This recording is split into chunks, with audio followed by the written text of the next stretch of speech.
раҳбарияти бозори кушониён аз тоҷирони бозори Султони Кабир ва марказҳои тиҷорати Осиё ва Мадад дар шаҳри Душанбе даъват карданд, ки ба бозори онҳо кӯч банданд. ин матлаб субҳи рӯзи ҷумъаи 17 декабр зимни мулоқот бо тоҷирон ва раҳбарони ин бозору марказҳои тиҷорат садо дод. масад имрӯз ба марказҳои савдои муосирро биёрем. барои ҳамин бо ҳамин сабаб имрӯз қарори машкури шаҳр ба таб расидааст. тоҷирон мегӯянд раҳбарони бозори кушониён ба онҳо ваъда доданд, ки агар то моҳи январ ба бозорашон кӯч банданд, онҳоро аз пардохти пули иҷора ва пардохти ҳаррӯза 5 моҳ озод мекунанд. бо ин вуҷуд ба қавли тоҷирон бо рафтан ба ҷои дигар тиҷораташон як муддат коҳиш меёбад. ҷои навдаи савдо сар мешавад, то бо он клиент ҷамъ карда намаед 300 рақамда то 4-5 моҳ ва 300 савдо.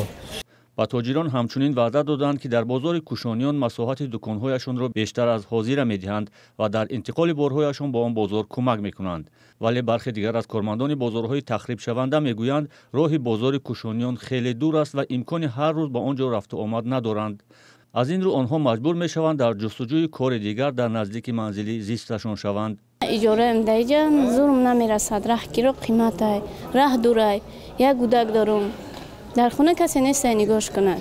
намояндагони бозори кушониён ҳозир нашуданд, ки ҷузъиёти бештари мавзӯъ аз ҷумла пардохти нархи иҷора ва дигар шарту шароити тоҷирон дар бозорашонро шарҳ диҳанд.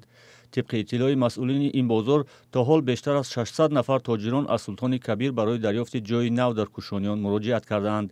дар Душанбе дар давоми беш аз 10 соли ахир чанде аз бозорҳо аз ҷумла Шоҳмансур, Баракат ва Ҷалҷам вайрон карда шуда, дар ҷои онҳо боғ ё биноҳо сохта шудаанд. тасмими тахриби бозорҳо ва ба ҷои дигар кӯчонидани тоҷирон ҳамеша бо нигаронӣ ва норозигии фурӯшандаҳо ҳамроҳ будааст.